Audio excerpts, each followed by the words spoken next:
and the aftermath. Those bricks are charred. And the people are here, just finished putting the boarding up.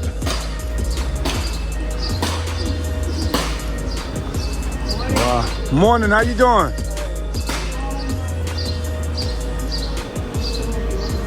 Man. Sad, sad thing. At least everybody made it out. Fire truck still here. Good grief.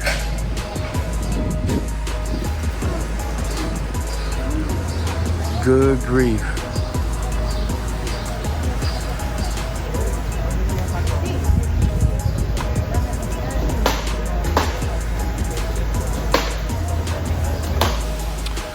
Alright, y'all, so I got the story. Yeah, like I said, one of my childhood best friends used to live here upstairs. And obviously he don't live here no more.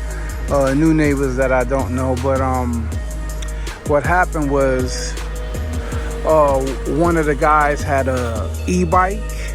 And these e-bikes are known for the batteries exploding. So the e-bike was on the charger, and they're not supposed to be on the charger inside. They're not supposed to be inside, but the guy had a friend over. He was charging his e-bike. The e-bike went up in flames. The battery exploded, and that's how the fire started. Every human got out, and there was 2 dogs. One of the dogs escaped, and one of the dogs perished. So that's the story.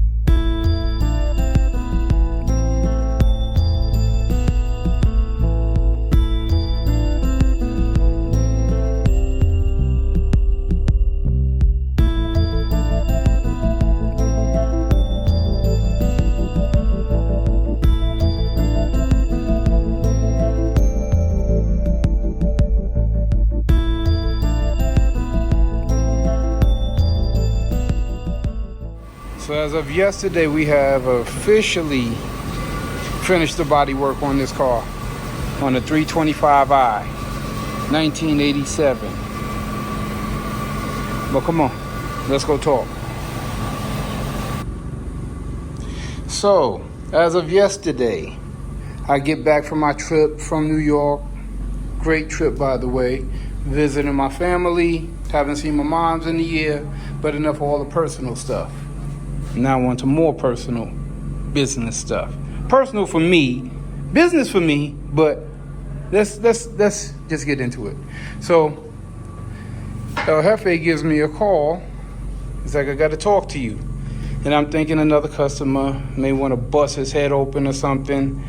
And I'm like, oh, okay, what's he done now? But he informs me that, straight to it, the building has been sold. Now, I had a heads up about this because one of our customers that I've known for quite a while, even before, I partnered up with El Jefe, he hit me to something that he knew because he knows everybody around town. So, word on the street, via him, is that this building was up for sale. So honestly, since I found out that the building was up for sale, I started not plotting, but making plans that, okay, this is about to all come to an end. And I did not speak to El Jefe about it because he wouldn't have spoken to me about it. And I was waiting for him, realistically, to speak to me, to let me know what he knows, if in fact he knew anything. So I just spoke to the owner of the building because I wanted to speak to him before I spoke to El Jefe, because I don't want to make any accusations. So I spoke to him and asked him, when did he tell El Jefe that the building was up for sale? Because I was wondering why El Jefe is trying to get me to buy him out so bad over these last few months. So Mr. Darrell informs me that he just told him yesterday, which is what El Jefe told me when I spoke to him yesterday. He told me that he just found out. Mr. Darrell had just called him and just told him that we have 3 weeks to vacate the premises, because that's when the new owner is taking over. So I'm like, I kind of knew. Well, I knew, but I didn't know, because the deal was being worked on. It wasn't, the ink hadn't dried at that time. So, again, I started thinking, what am I going to do? So it's not much I can do. So I'm working on myself, and I'm practicing the art of accepting things that you cannot control and changing the things that you can control. So what I can control is not much in this situation. So what I obviously cannot control is that the owner decided he wanted to sell the building and cash out. I'm not mad at that. I'm just like, why wouldn't he say anything to any of us? But that's business, and I can't control that.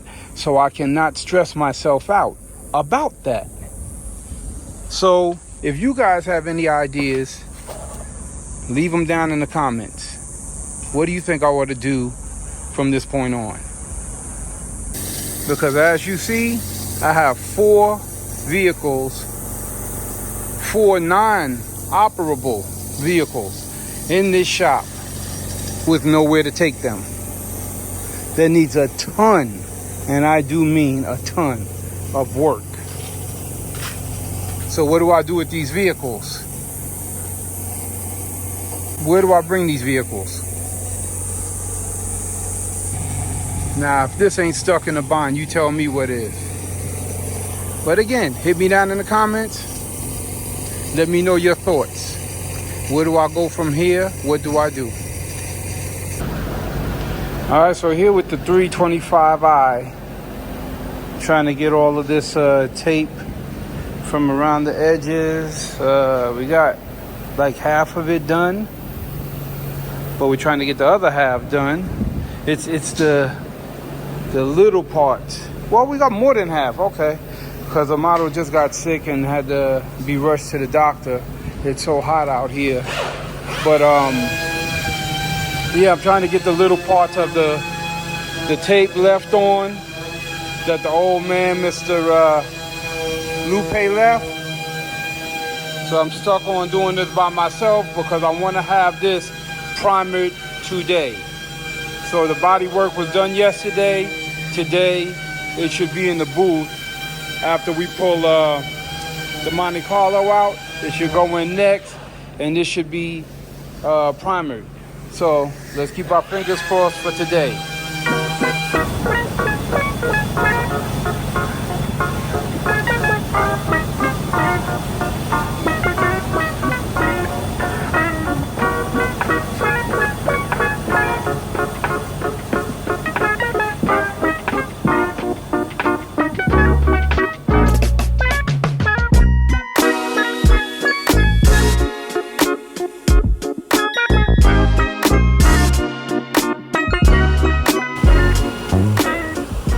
So the root beer float is done.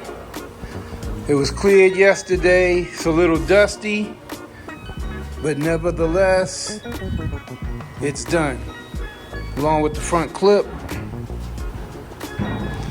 Big difference, big difference, big difference.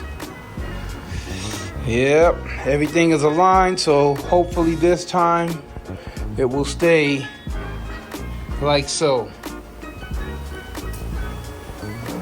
And we got a color sand and buff. Put this puppy back together, and out she goes. She's ready to hit the streets. Just about ready to hit the streets. And the classic 325i is all primed, ready to be sanded and then painted. She's about to be back to her glory days.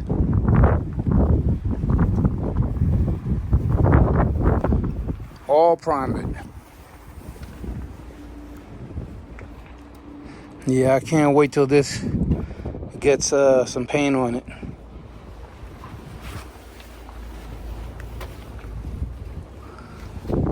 Yeah, this is gonna be a classic. So from one classic to the next, the Roadrunner is just about ready for paint as well. This one was a process because there was a lot of body work that needed to be done. Once you take these cars down to the metal, it shows you their true colors. And as you guys have seen, this has been down to the metal. The Roadrunner has been down to the metal, and it has showed her true colors.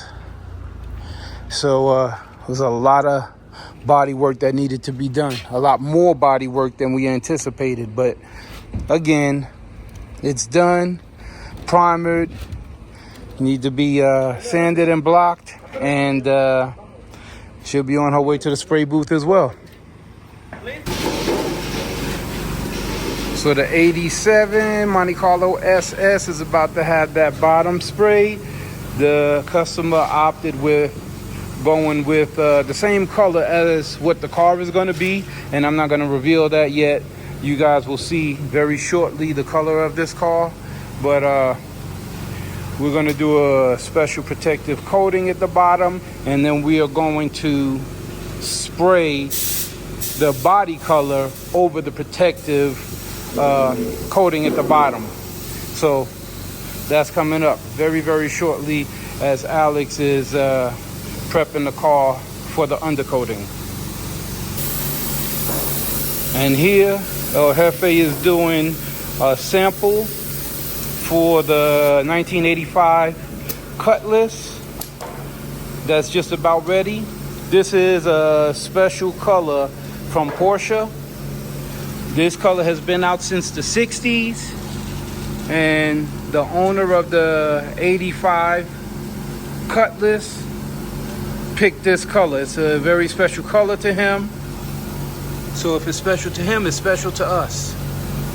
So he's on his way over here to check out the sample piece so he can either approve it or say, no, I don't like it.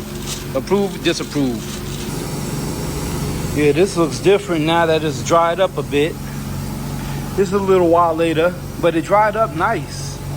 I like that. It's almost like a battleship gray or a Nardo gray. But now the real test comes because we're about to clear it. And once you clear it, it gives a whole different pop to it. So stay tuned for that. Hit me down in the comments. Let me know what y'all think about this gray. And lastly, I don't know if I showed you guys your favorite K5 Blazer that's in the shop. But this is the one with my favorite door jambs. We finally painted it. You guys hit me down in the comments. Let me know what you think about the paint job.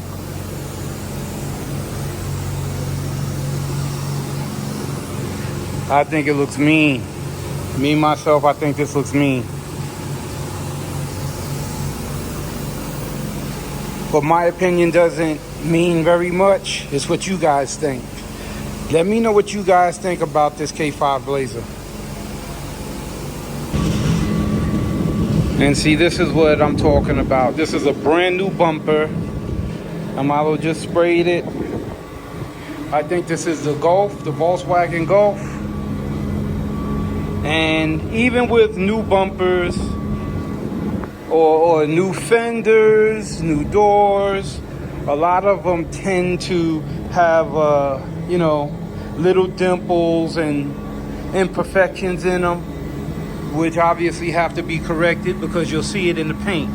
So once again, stop always looking for a deal. We already give you guys a good deal, but when we give you a price that we're firm and we're standing on, please respect it, because this is not just paint and give it back to you.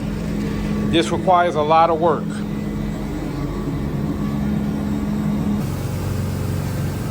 So this is the sample after clear. Let me bring it out in the sun for you guys. Look at that. Woo! You see that? It's like a flashlight when we stepped in. Look. Look at that. That's nice. Yeah, that's nice. Hit me down in the comments. Let me know what you guys think.